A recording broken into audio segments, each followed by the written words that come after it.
When I was growing up, I loved Dragon Ball Z. It was my introduction to the world of anime, and a lot of my friendships and interests back then really all stemmed from my enjoyment of the show. But alongside the TV series, I was also a massive fan of the Dragon Ball Z video games, namely the Budokai and Budokai Tenkaichi series, and also the Legacy of Goku games on the Game Boy Advance. In the early 2000s, the Dragon Ball Z hype was at an all-time high, which meant new video games were being released every year. Dragon Ball Z Sagas was released in 2005, so by this point we already had high expectations of what a good Dragon Ball Z game should look like. The original Budokai was released in 2002, which was refined upon and improved to Budokai 3 in 2004. The whole series had great graphics and gameplay. When playing these games, it truly felt like you were playing an episode out of the show with how intense the combat was. But there always felt like there was something missing out of these games, which was the exploration aspect. I mean, sure, some of them allowed you to fly from location to location around the game overworld, but this game mechanic was pretty bare bones, and didn't really impact the gameplay very much. And this is why I love the Game Boy Advance game so much, because you could actually go visit all the locations from the show, and go run around the cities, and travel through all sorts of different levels inspired from the show. But of course, graphically these games were pretty limited. So when I first saw the commercials about Dragon Ball Z Sagas that would ideally merge the fighting game concepts with RPG elements, I couldn't stop thinking about it. It goes where no Dragon Ball Z game has gone before. Everywhere.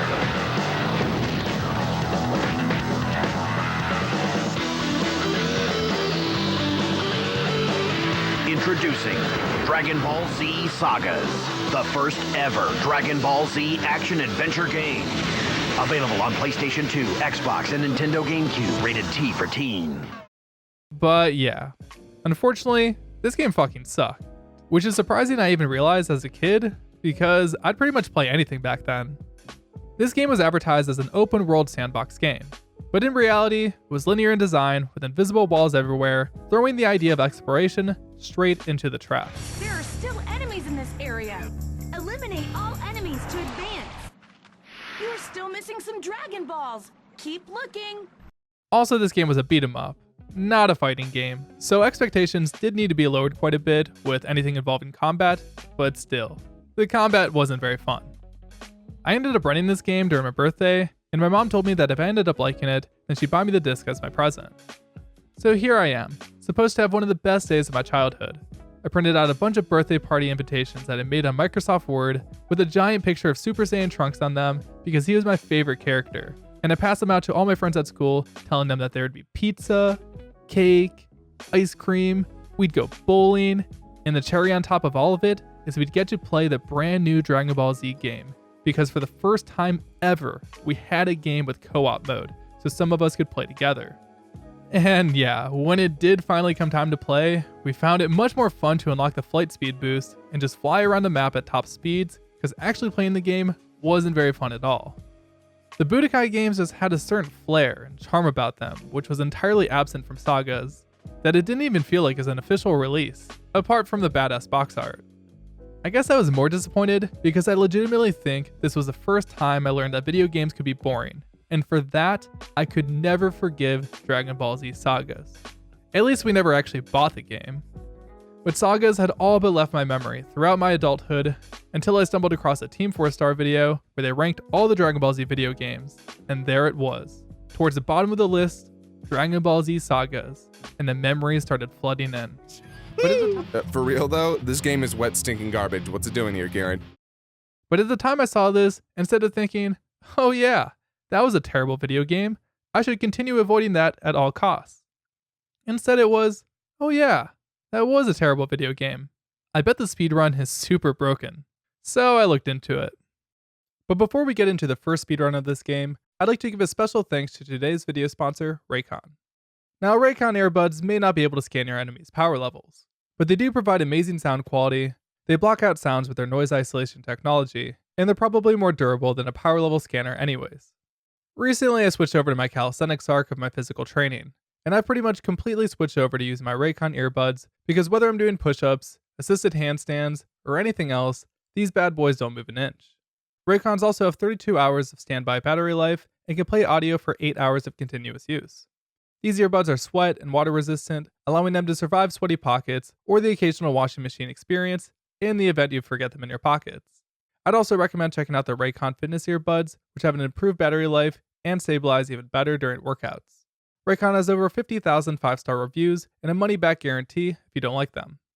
If you guys are interested in checking out Raycon, click the link in the description box or go to buyraycon.com/EZScape Speedruns to get 15% off your Raycon purchase. Now let's get back into the video. For this game, the Any% speedrun consists of playing through the Saiyan, Frieza, and Cell Saga storylines in order. I guess the Buu Saga just didn't make the cut for this game. The world record at the time was a 1 hour, 1 minute, and 4 second time by Vice of Legends 9002 on GameCube. Now I'm not going to talk about this record too much because it is a TV screen recording, but even in this earlier run, there were a handful of strats. The first one being an infinite combo, which is something a lot of people discovered early on in their casual playthroughs. The base combos you start the game with are performed by pressing punch or kick 5 times in a row to activate the finisher, but by swapping the attack style before the 5th attack allows enough hits done to non-stop combo enemies to death. Also, this run featured the first instance of an out-of-bounds clip by using this wall and journey dynamic to squeeze Vegeta through the invisible barrier to fly straight to Recoome. This was probably my favorite era of Dragon Ball Z Saga speedrunning because when flying into boss areas like this makes the funniest audio glitches occur. It's time to put with the big boys. You're playing with the big boys now. Right. Oh, God. He distracted me. He distracted. And that's pretty much it as far as speedrun strats go. And while these were some amazing tricks, I don't know, I guess I was expecting more. This is supposed to be one of the lowest rated, poorly made Dragon Ball Z video games out there, where soft locks involving NPCs wielding your body like a suitcase and bosses clipping out of bounds during fights are commonplace. So I was expecting a lot more. So I got to work and started working on my own out-of-bounds strats, only to come out empty-handed. Invisible walls were doing what they did best, keeping me in bounds. And I was getting a bit frustrated because if I could just find a singular method for performing them, maybe I could start figuring some stuff out. Not every level was going to conveniently have objects intersecting with invisible walls allowing me to squeeze through, so something new was going to need to be discovered. So I did what I typically do when trying to rat out new speed games, and went to YouTube and other video sharing websites looking for potential glitches that could make the speedrun faster. For the most part, it came out empty-handed. There were a bunch of people that found out-of-bounds glitches, but the videos only start after they are already clipped out of bounds, and the videos more focus on the memory leak glitch that occurs after falling out too far out of bounds, which makes sense as it does look pretty trippy when it occurs. We just created art.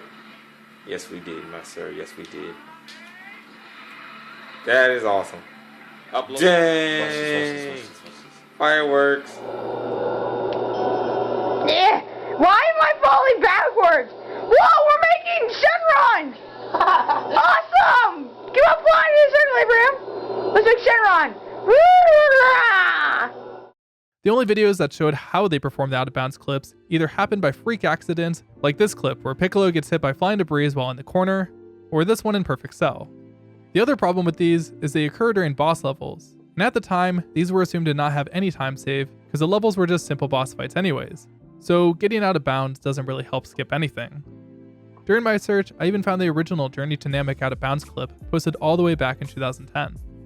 But then I finally stumbled across something that looked very promising by Chaospunishment, a channel that mainly focuses on glitches across the Dragon Ball Z video game series. After completing this game, you get access to Pendulum Mode, where you can play through the game as any character, including bonus characters like Bardock and Broly. In this video, K.Os shows that by using a large character model like Broly's, with a small model like Kid Gohan, he manages to push them through each Bulma barrier. In this game, there are two different types of invisible walls. There are the normal ones that keep you in bounds, and then also these other barriers that I like to call Bulma barriers, which only exist to halt progression until whatever conditions are satisfied to drop the barrier. But even though these clips he was performing were done on Bulma barriers, with advantageous character models that wouldn't be able to be used in normal any% runs, maybe I could find some use with the default characters. To do this, I requested the help of my good friend and Smash Bros doubles partner, Ethan, to find some out-of-bounds glitches with me in the co-op mode, and to then do some runs with me.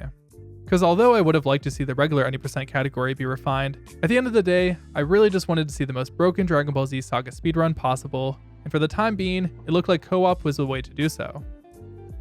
But here's the thing about co-op mode. When playing this game with 2 players, all enemies' HP is doubled, including bosses.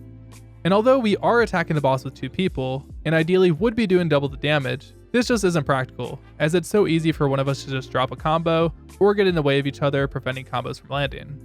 So to prevent losing time in levels that didn't benefit from out of bounds glitches, like the intro level The Arrival, we decided those levels would be played by one player, and then we'd use co-op and levels with skips. Honestly, I can't remember what the fastest time we got in co-op was, because the run we submitted to the leaderboards was a commentated run we did for a GDQ submission, so it wasn't super optimized or anything, but we thought this would be a good run to put up, so other speedrunners could benefit from our commentary. Anyways, here are some of the skips that we found. In the Mighty Nappa, we found an out of bounds at the start of the level, which was really nice because this allowed us to avoid moving forward, which would activate triggers. This is beneficial since if triggers aren't hit, the Bulma barriers are never activated. This allowed us to clip back in bounds, collect a couple Z coins, and then access the Z shop to purchase a flight speed upgrade, which almost doubles the speed at which we can fly at. After buying the flight speed, all we'd have to do then is clip through the final Bulma barrier to reach Nappa, which is easy enough because this push method for clips is extremely effective for getting through these types of barriers. In Tyranny of Frieza, we found another clip at the start to take us straight to the Frieza boss fight. However, this boss is pretty lame because it's not a scroller, where we play as Gohan and Vegeta, and we just have to take a beating from Frieza while waiting for Goku to show up. And sure, we could just hold block for the duration of this fight, but instead we found a really weird method for performing out of bounds clips that we like to call camera clipping. By stretching the camera out as far as we can pull it, by having both players fly in opposite directions, would sometimes allow us to ignore the barriers and fly around out of bounds. So while waiting for Frieza to finish doing whatever Frieza does, we'd be chilling, putting on a fireworks show underneath the stage. And yeah, the skips to the end of level boss fights didn't end there. We found one at the start of Future to Trunks by using an exploitable spot to get through the first layer of the barrier, and then use this lamppost to get fully out of bounds. From here we could just fly to the end boss fight against the androids. Which is pretty much the same case with the next level, Last Hope. We just find an exploitable spot, and then fly straight through the level to fight Android 17. The androids level ended up being super easy to skip through since it's mostly blocked by Bulma barriers, which are easy to bypass with 2 players. We had another clip in Super Saiyan Vegeta by using this rock to clip out of bounds near Android 19, and finally, one of the most massive skips in the run, a skip in Imperfect Cell to skip straight to the final fight. Normally in this level, you have to fight Imperfect Cell at a couple of checkpoints around the island until he absorbs both androids and becomes Perfect Cell. But by using another camera clip, we'd be able to skip to the end, hit a checkpoint trigger, and then spawn in Perfect Cell instantly. But while all these skips were great and groundbreaking for the game, at the time, our time only clocked in at a 5250, which like I said, wasn't completely optimized or anything. But still, you would think with all these level skips, we'd be saving well over 10 minutes over the single player record with ease. Unfortunately, with the bosses having double the HP, and also the time it took to switch back and forth from single player and co-op, just drained too much time out of the run. But what are you gonna do? At least it was faster. After this, we threw in the towel and didn't feel like improving this run, because we wanted to keep the commentated run up in the off chance somebody would watch it and use some of what we found in their runs. Several months passed and we'd see a familiar face return to doing speedruns of this game, Vice of Legends. This time back with another any% world record. Even with our run being relatively slow execution-wise, I didn't think we'd ever see anyone beat our time, considering the skips we discovered. Unless they also decided to play the game in co-op. But Vice managed to beat our run by 4 minutes. So how did he do it? Well, he managed to do what nobody could do before, and found skips in a bunch of levels that worked on single player. In his run, he purchased an ability called Quick Recovery that allows you to recover your character when thrown in the air. He uses this in level Lost Hope to catch Trunks in the air way higher up than you can normally get him without progressing further through the level. He then uses his lamppost to clip through the first layer of the barrier and then climbs up this building, which allows him to drop through the second layer to get fully out of bounds. But this isn't even the most impressive skip he found, because the next trick is what I consider to be the holy grail of Dragon Ball Z Sagas speedrunning. Remember that level of Tyranny of Frieza, where I said there was this lengthy auto-scroller that was impossible to save time on? Well, Vice not only managed to find an out-of-bounds clip by getting behind this rock near the barrier, but by flying underneath the Frieza boss fight, he discovered an end-of-level trigger that when flown into, skipped all of the phases for the fight, and, well, it ended the level instantly. With both of these skips added into the run, he managed to save over 10 minutes from his previous run, and even beat our time with a 48:51. To be honest, I had no idea this run ever occurred, and for years I thought we had the fastest time on leaderboards. That was until one day when browsing through the r/speedrun subreddit, I saw a post about a new Dragon Ball Z Sagas any percent record. Let me introduce you all to I Am Addison, who isn't just a speedrunner. He's a Dragon Ball Z Sagas speedrunner. He ended up doing some routing and glitch hunting himself, and with his efforts, combined with some of the stuff we found in our co-op run and Vice's run, he managed to put it all together and made a run that blew ours out of the water. For starters, we'd see him begin utilizing an exploit with jumping off slopes. Something I noticed when playing is that sometimes it was possible to charge while flying in the air, but other times you couldn't, and it seemed completely random, and I had no idea why it was occurring. Eventually I figured it out, and apparently if you jump off a slope, you can do actions in the air while maintaining the same momentum you get from flying, just as long as you're flying in the general direction the slope was facing. Also in this run, we'd see a return of the Journey to Namek skip, Tyranny of Frieza end of level skip, and Last Hope skip. We'd even see a new skip, never before seen in runs, also discovered by Vice, to skip half of the android's level. Addison also improved upon my Super Saiyan Vegeta skip, and managed to get to the end of the level so quickly, he maintained the Super Saiyan status with Vegeta, allowing him to beat Android 18 super quickly. The rest of the run would be pretty straightforward with no additional skips, but with these new optimizations and skips, allowed him to chop another 4 minutes and 30 seconds off the world record, resulting in a time of 44 minutes and 21 seconds. This run was really good for the time, and I knew that one day I'd like to return to this game to see if Ethan and I could put everything together with both co-op and single player strats, to maybe even get a sub 40 minute time. Who knows? But it wasn't until late December of 2022 that we talked about our old run, and curiosity struck me, so I checked out the leaderboards, and you will not believe what I found. A 32-minute time by a new face I hadn't seen in the community before, Yoshio Fruit. And at the time I found this run, the record had only existed for 4 days. So I knew the community was active, the run had clearly gotten a lot more broken since I last looked at it, and the only thing that was on my mind was achieving the first sub 30. So, how did Yoshio do it? Well, this wasn't exactly a solo effort. In speedrunning communities, it's actually pretty often that there are community members that aren't interested in speedrunning games themselves, and instead dedicate their time into strat and glitch hunting for speedrunners to use, and the mastermind behind this new speedrun route would be Nighlin. Nighlin is well known for finding a bunch of different speedrunning tech across several different anime-related video games, and was approached by other Saga speedrunners to tackle this game. The first thing he did was look into all other levels to see if event flags existed in them, similar to the one in Tyranny of Frieza located under the stage. He ended up being successful in finding a bunch of different trigger boxes in each level, and then documented the exact XYZ coordinates of the best trigger boxes for ending each level. Now that they knew end-of-level triggers existed for even more levels, and knew exactly where they were located, the next step would be to find even more out-of-bounds tricks to each of them. Obviously with 2-player mode, this would be pretty easy, as we already had plenty of methods for getting out of bounds, but Addison being a single-player runner, was much more interested in improving any percent, so they got to work. Since most out-of-bounds tricks in any percent at this point were performed by exploiting objects intersecting with invisible walls to squeeze past them, even more objects were tested.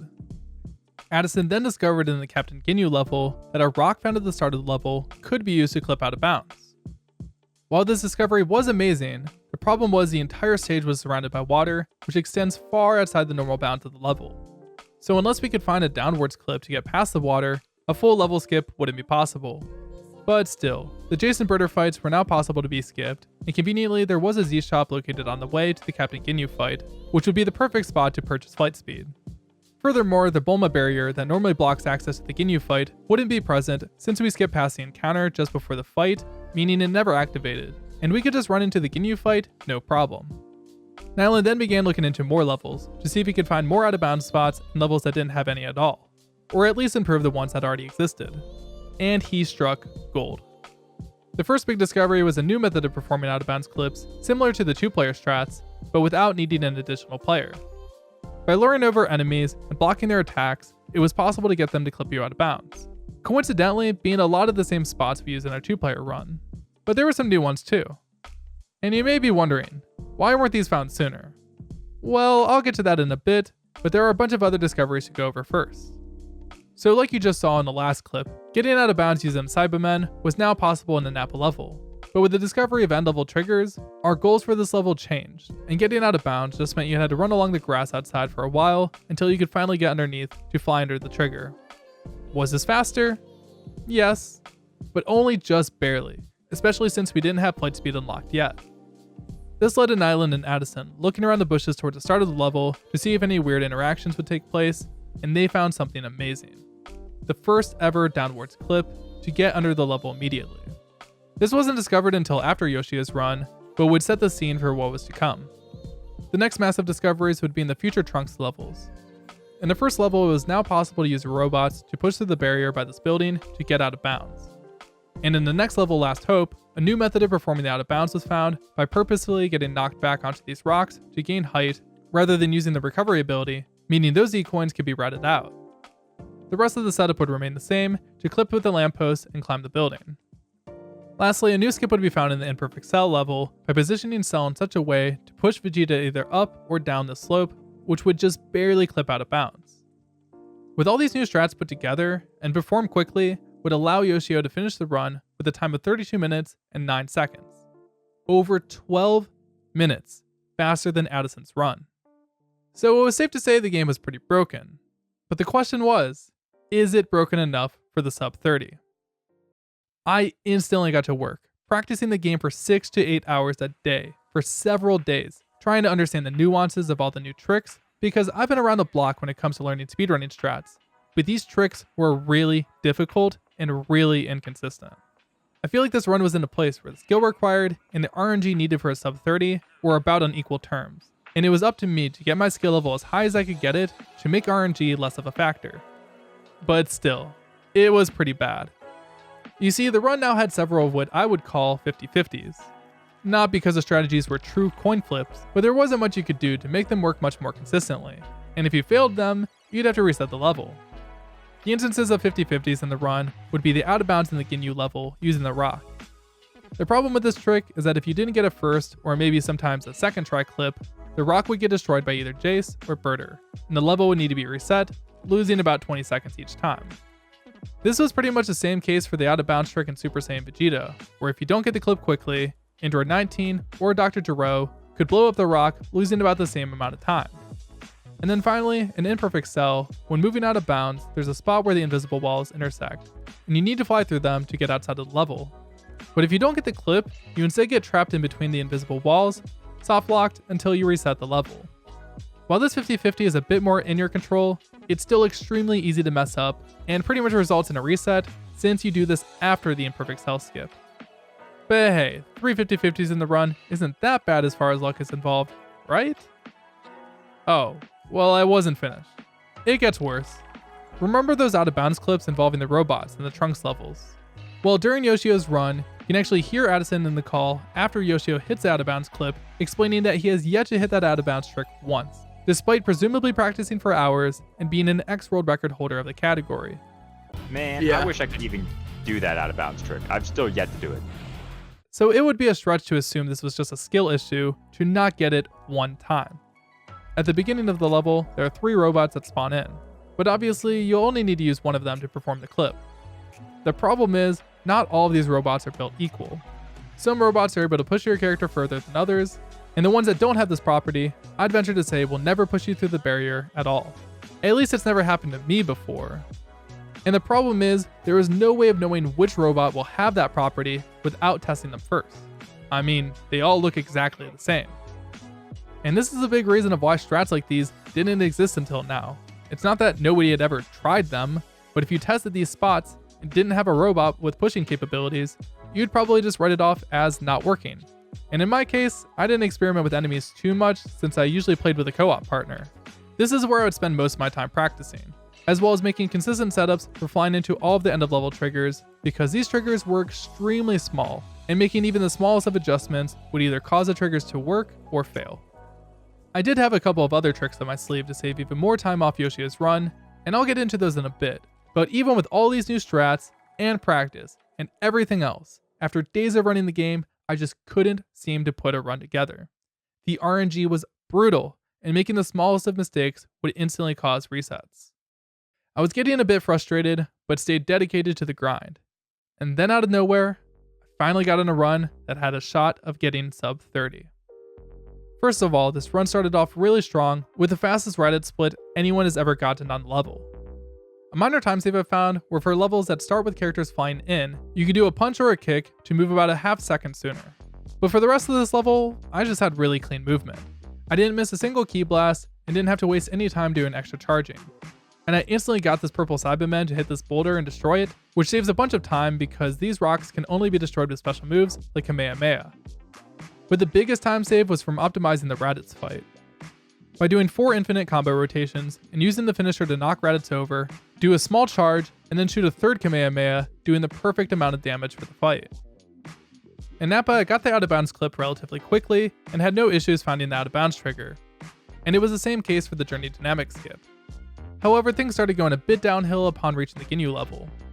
Unfortunately, I missed the first 50-50 with a rock, and then my fight with Ginyu went a little off the rails, losing me quite a bit of time. There's actually a way to skip the Ginyu fight in this level. It isn't fully understood how it works, but it occurs when Jace's floating head icon disappears during the Ginyu fight. If this happens, this means that he must have found some way past the out of bounds barrier and has fallen out of existence. When this happens, there's a chance that the game can completely glitch out, making the Z shop open up for some reason. If I close out of the Z shop menu, the game will start rapidly playing end of level cutscenes until the level just abruptly ends. If I had to guess, this glitch occurs because when Jace despawns, the game probably just kills him off. But since this happens during the Ginyu fight that also has an overhead boss HP bar, the game probably thinks we just killed Ginyu instead. But I really have no idea, this trick only works on Xbox and not on emulator.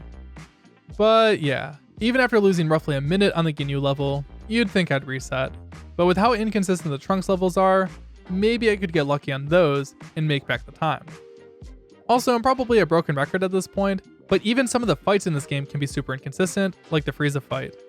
Special enemies in this game get access to different abilities, like Combo Breaker, which is the only way for enemies to break out of infinite combos, Frieza being one of those enemies. Having enemies that can randomly break out of a supposedly infinite combo is a bit frustrating, but for some reason Soba from the Yard Rat level, despite having a higher power level than Frieza, doesn't have access to this ability, meaning I only really have to work around Combo Breaker for the Frieza and Cell boss fights. Following the Yard Rat level, we're now finally onto Trunks. After luring the robot to this building, it was time for the moment of truth. Was this robot strong enough to push me through the barrier? After doing like 4 punch combos in a row, it finally kicked and pushed me out of bounds. But I must have misaligned my jump or something because I ended up falling right back inbounds.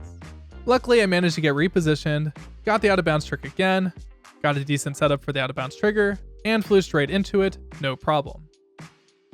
The next Trunks level would go about the same, getting a first try robot and a relatively quick clip out of bounds. I was also using my 2-player out of bounds setup rather than Yoshio's, so I didn't have to climb the building, which I just preferred overall. I lost a bit of time here, but that's only because my PB had an insane first try clip that will probably never happen again, so overall, a pretty good split. Next up is a skip in the androids level. On console, the skip is quite a bit more difficult as the buildings inhibit your ability to see, but I managed to get the first part of the skip in only 2 tries, and then miraculously got the second part of the skip in only 2 tries, which was amazing, because before this skip had always been really inconsistent, especially since I didn't really have any setup for it. Even though this run had a shaky start, it was starting to mold into something amazing. Next, I managed to get the 50-50 in Super Saiyan Vegeta.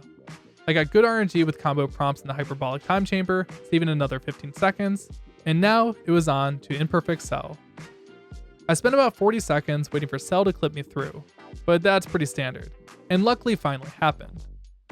I got through the 50-50 invisible wall intersection, and got to the out of bounds trigger in a pretty timely manner. While I did get trolled by Cell quite a bit, losing 28 seconds, at this point it was pretty much a straight shot to the end of the run, as that was the last difficult part. With some good RNG, I'd save an additional 14 seconds back in the next levels, and now it was down to Perfect Cell. For this fight, we have to combo Cell enough to build up the Super Saiyan meter until it reaches Super Saiyan 2. This can be kind of tricky because, like I said earlier, Cell can perform a combo breaker at any point, which means I'd have to get another opening. Also, the infinite combo is a lot more nuanced than it looks, at least on console. Basically, depending on the angle that you infinite combo an enemy at, determines if the punch combo seamlessly transfers into a kick combo, and vice versa, which is what I call an auto combo. But if you do the infinite combo at a bad angle, the combo will do a short pause in between attacks, giving the enemy time to block it. The angles are consistent, but there's so much inconsistency with how an enemy will move, It's possible to lose the auto combo, and making adjustments to get the auto combo back can result in tragedy. Anyways, once I get the meter full, I'll need to get myself to safety, transform to Super Saiyan 2 to finally start doing damage to Perfect Cell.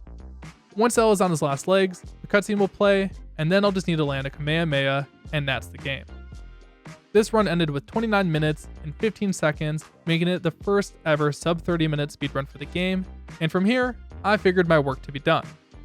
With how inconsistent a lot of these strats were, and me finally getting a good run with decent execution, I didn't really think I'd ever get a run like this again. But there's just one problem. So like I mentioned before, this run was performed on Xbox, which is the fastest way to play the game, and definitely gave me an advantage over the previous runs, which were performed on GameCube emulator. On Xbox, each load screen is approximately 3 seconds shorter, making the run almost a whole minute faster on console. But on this particular day of doing runs, it was really late, and I was pretty tired, so I decided to try out doing runs with a game downloaded to the Xbox hard drive using my soft-modded Xbox. Speedrunning games off the Xbox hard drive is somewhat commonplace. Leaderboards like Battle for Bikini Bottom allow them mainly due to inconsistencies in loading times with disk drives, but it really comes down to a community by community basis. After reading the rules, I wasn't 100% sure if doing this was allowed, but to be honest, I didn't even know if there were any benefits in the first place, so I did this short 1-hour testing stream. As it turns out, HDD loads provided an additional 1.5 seconds per load, meaning this run saved an additional 30 seconds due to load times alone. I would later find out that this method was in fact banned, and my world record was invalid for the leaderboards. This didn't bother me too much because my goal was just to beat the game in less than 30 minutes. And even with the 30 seconds added back on, that goal still would have been achieved. But part of me still wanted a spot in the leaderboards, so I instead decided to start running the game on emulator, as even with the load time disparity, I thought it still might be the fastest version, other than the fact GNU skip wasn't possible on it. The reason I thought it might be faster is because the infinite combo on emulator is way easier to perform, as the combo never drops no matter what angle you're facing, which would theoretically make up for the time loss and loads. So I began doing runs and quickly learned that this was not the case, and I was losing time pretty much everywhere, mostly because I actually had pretty consistent angles during my fights on console and wasn't losing as much time as I thought. Not only this, but playing on emulator was awful due to my conflicting muscle memory from console. Most of my out-of-bounds setups weren't working with the different graphics, and the game just felt better to play on official hardware, which is often the case for speedrunning. So I immediately stopped running on emulator, but didn't want to stop streaming, so I just said screw it, let's do some more console runs on disc, and maybe I can get another sub 30 time for the leaderboards. This would be tough, and if I wasn't able to do it, that wouldn't bother me too much, but there was no way I was beating my previous run with that load time advantage. Or maybe there was a way. In my invalid world record, there are 3 skips that I wasn't doing that could be added in. First off would of course be GNU skip, but due to the randomness surrounding the skip, with no setups, this would just be another 50-50 in the run that instead of randomly losing me time, could save it instead. There's also a different skip in the level of the androids. Normally you have to complete a little under half the level before you can do the end of level skip here, but there's another faster alternative out there. By positioning a robot in the bottom left of the map, it's possible to get them to kick you out of bounds, or manipulate them to jump into you and squeeze you out of bounds instead. However, this trick is completely unreliable, and I've only pulled it off a handful of times in practice. But if performed quickly enough, could save at least 30 seconds. The problem is, this trick is right after the Trunks levels, and wasn't really worth doing other than as a backup. But there was one last skip I could do in the level Super Saiyan Gohan. In this level, you're in the hyperbolic time chamber, training for the Cell games, and the game requires you to successfully perform 11 combos before being able to move on. However, since we never unlock any combos, this pretty much means we'd only have to alternate between the two. The problem is, which combo you do is completely random, and your sparring partner can randomly block attacks or hit you back, making this a pretty luck-dependent segment. But by using the sparring partner to clip out of bounds and fly to the end of level trigger could potentially cut out most of the luck needed and save a lot of time. The reason I wasn't doing this before is because this is a third to last level of the game, and if you get this far into a run, you definitely wanted to go all the way, so I avoided it. But for the sake of time save, I decided to add it in. Runs with disc weren't going great. I wasn't taking them super seriously, and it felt like it was 30 minutes at a time that I'd even get past the first level. And if I did get past, I'd pretty much get trolled by the game before even making it to Trunks. At this point, I kind of felt done with the game. I achieved what I came to achieve. I wasn't interested in running emulator, and if I could never be featured on the leaderboards, then that was fine with me. It was really late at night, and I decided to call it. One more run. Let's see how it played out. So first of all, this run started with a pretty good Reddit split. Despite not having the time saved from loads, I managed to get through, only losing 2.4 seconds.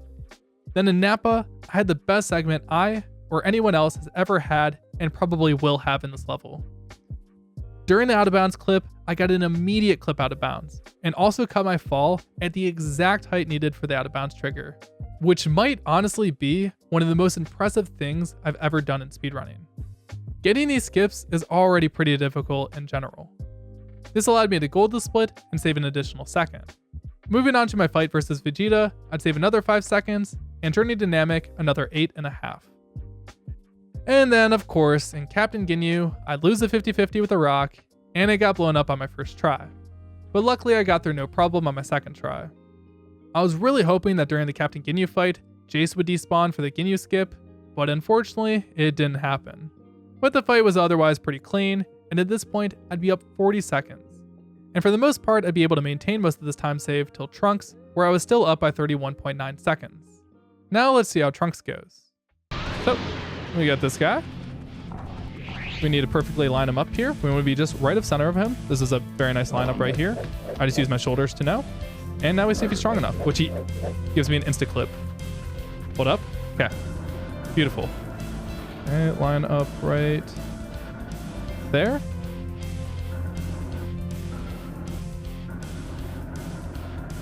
Let's not risk it. Let's go with this. This is me playing not risky, which might end up being risky. 50-50 over here. Perfect. Good call by me. Very good call. Very good call by me. Yeah. I got a first try instant clip, putting me at a massive time save of 1 minute and 13 seconds. Absolutely insane. But could this run go all the way? And the next level is getting a little trolled by some of the robots. Basically, if one robot is flying over another, then the out of bounds trick is impossible. So I had to deal with that, and then the first robot I tried wasn't able to get me out of bounds either. Luckily on the second try, I got one that worked, it gave me good combos, and I got out of bounds. Even though this wasn't an instant first try, it was still pretty fast, and I only lost 7 seconds. Next up would be the androids level. If you remember in my previous run, I had a really good split here, and this run was way too good to go for the full level skip, so I'd have to compete with my previous run. And I managed to get a first try clip into the city. But then came the most difficult part of the trick, where I have to scale up this building. However, this time, I had a setup. And the setup worked. I got it first try. I did lose a bit of time from the beginning of the level, but I was still up a whole 50 seconds. I would slowly lose back about 20 seconds across the next few levels, but none of that really mattered once I got to Imperfect Cell. On my previous run, I had a really bad segment here, so hopefully Cell would play nice. And crazy enough, I got an instant clip out of bounds. The problem is, I didn't get clipped out far enough, and the clip ultimately failed, and I'd have to try it again. It took me over a minute to set the trick back up again, but I did finally get the clip, and I managed to pull off the end of level skip. But this was at the time of pretty much all my time save. But I still had one more trick up my sleeve. The Super Saiyan Gohan end of level skip. I start at the level positioning Gohan and Goku so that ideally Goku pushes me out of bounds using the left side of the building. I didn't get this first try, but thankfully pulled it off on my second attempt. I didn't know how much time this was going to save, because this was my first time pulling this off in a run, but boy was I surprised with a minus 37 second gold. I'd go on to save an additional 4 seconds in the next level, and then it was all down to Cell. Well, is Cell a dick? That's our only question, which he can very well be. He can just be an asshole.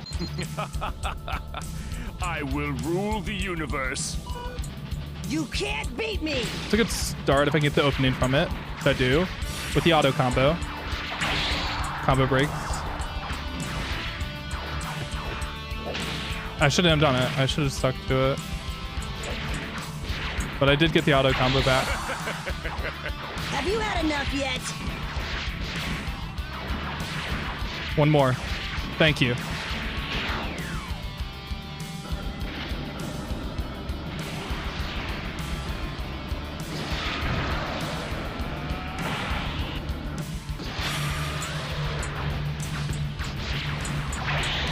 you will all die. You can't beat me! What? He's one punch off. You're fucking trolling me. Gohan, you've got to use the Kamehameha to defeat Perfect Cell. I think I'm lucky with this combo. Loser! I won't give up! Got him. I got him. Yo. Yo. That's it. That's fucking it, guys. That's it. That's everything we were looking for. Let's go. There we go, dude. That's it. That's it right there. That's awesome, dude. Oh, what a good run for sure. So that, I just beat my HDD load time. This was comparing against a run that had faster load times than typical. So good luck to whoever wants to beat that. Even with that abysmal and perfect cell split, I still managed to clutch out this run and get a leaderboard verifiable world record speedrun that blew my previous run out of the water by nearly a minute, even with the slower loading times. Easily one of my most enjoyable speedrun projects to date, and probably my most impressive speedrun ever in terms of execution. It's pretty ironic how most of my criticisms of the game stem from the game being linear and restrictive in exploration with bad combat mechanics. But the speedrun really opened this game up and finally delivered on what I was promised so long ago. Massive thanks to Yoshio, Addison, Nighlin, Voice of Legends, and the entire DBZ Sagas speedrun community for making all of this possible. This game would have never gotten to this point if it wasn't for all their hard work. I really hope you guys enjoyed this video, and if you did, be sure to leave a like and subscribe for more speedrunning related content. That's all I have to say for today's video, so as always, I hope you all have a beautiful life.